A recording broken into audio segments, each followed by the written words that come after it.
erect the Union of Soviet Socialist Republics. Deep in its mountains lie thick, rich veins of gold and silver. Below ground lie enormous deposits of copper, tin, manganese and nickel, chromium and radium, sulfur and magnesium. Russia is rich in raw materials. Her forests cover millions upon millions of acres. 1/4 of all the lumber reserve in the world belongs to Russia.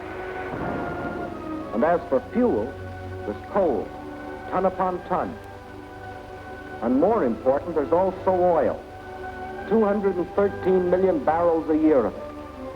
Black gold flowing from the earth that contains 55% of the world's oil. What else? Iron? Russia has better than 10 billion tons.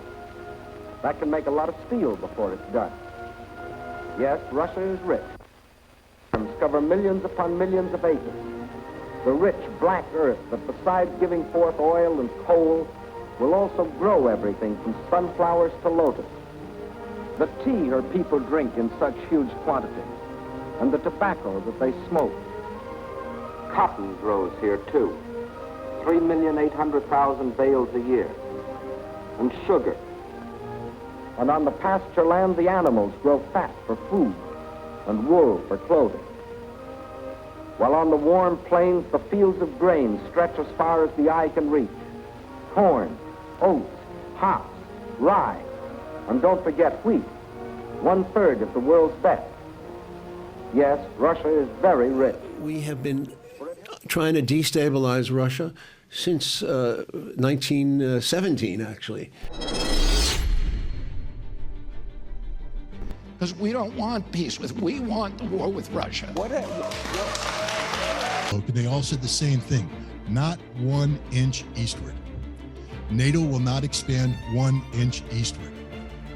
And so the Soviets left Germany, a peace treaty was negotiated and signed, Germany became unified, and instantly the United States lied.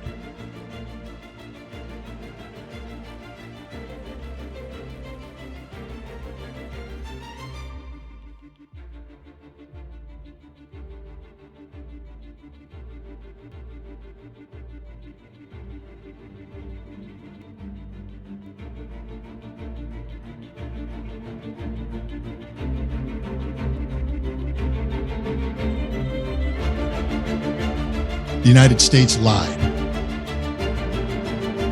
In Ukraine, the conversation was deferred. They had this basically pro-Russian, democratically elected president, Yanukovych, who was deposed in a coup in 2014, a coup that was supported by our State Department and probably the CIA, okay?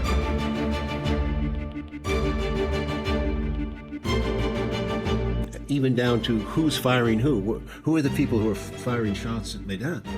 It's not pro-Russian forces because they're firing from buildings occupied by the protesters. It's people who are snipers who are firing at the crowd, killing both policemen and protesters.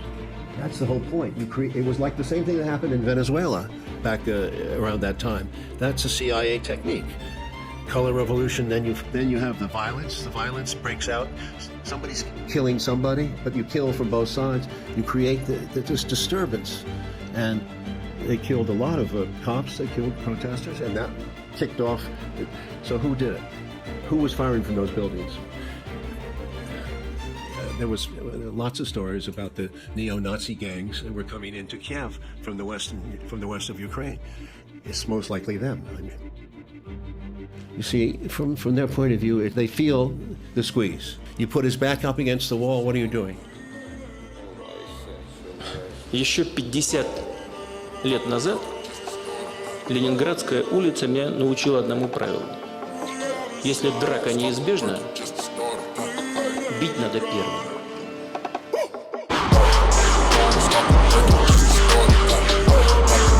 Ура!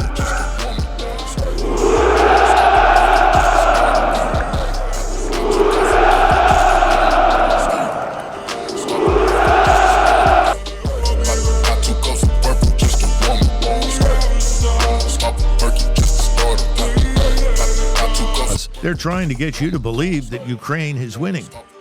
Ukraine has never been winning. Ukraine cannot win. That's why Orban, the president of Hungary, came out just recently in the last 24 hours and says there's no chance for the Ukrainians to win at all. Anybody who's on the ground over there knows the truth. They're finished. The Russians haven't lost that kind of numbers. They've lost maybe 40,000 dead, maybe. My position is that looking at the reality, looking at the figures, looking at the surroundings, looking at the fact that NATO is not ready to send troops, it's obvious that there is no victory for poor Ukrainians on the battlefield.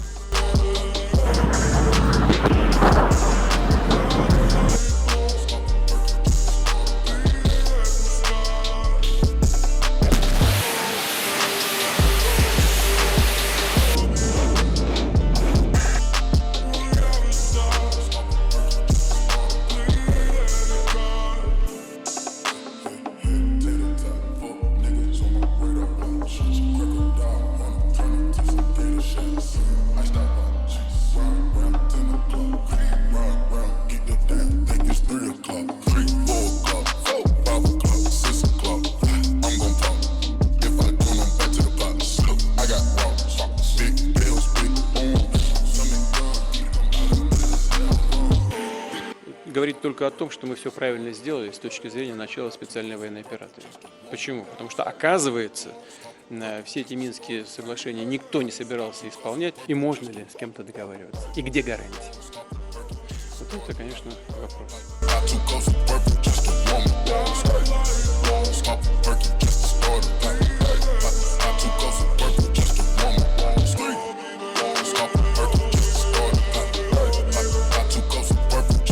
И вновь собираются воевать с Россией на земле Украины руками последующей Гитлера, руками бандеровцев. Neo-Nazis were there way before Zelensky, and Zelensky had no power. In fact, when he became president, he had to make a deal with them. He had to make a deal with them because they're tough people. They are telling the president what to do. You cannot change the Ukraine policies. You have the United States telling you what to do, and you have the neo-Nazis telling you what to do. And it's disgusting that the United States condones, it doesn't mention them, doesn't talk about them, but basically condones what the neo-Nazis are doing in Ukraine.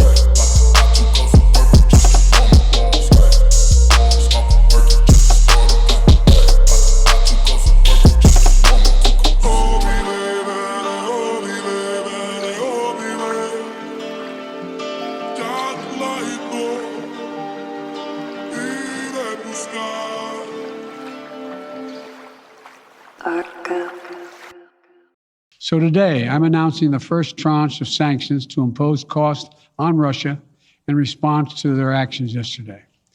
These have been closely coordinated with our allies and partners, and will continue to escalate sanctions if Russia escalates. And we're determined to make the Kremlin pay for this further escalation. Whoso diggeth a pit shall fall therein, and he that rolleth a stone, it will return upon him.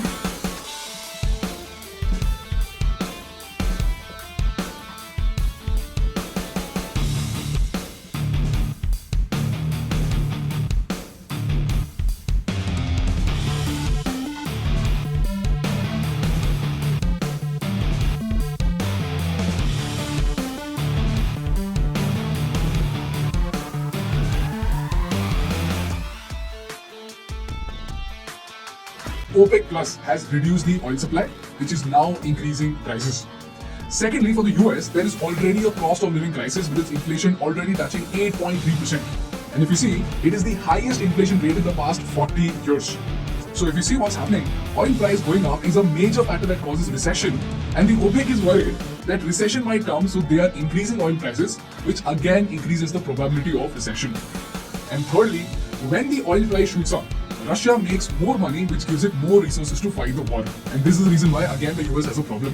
Because of these price hikes, Russia actually made more money after the war than it did before war.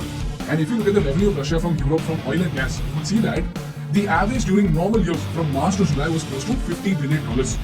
But in 2022, this revenue has almost doubled to more than $90 billion. Много шума по поводу наших ударов по энергетической инфраструктуре соседней страны. Да, мы делаем это. Но кто начал? Кто ударил по мосту Покровскому?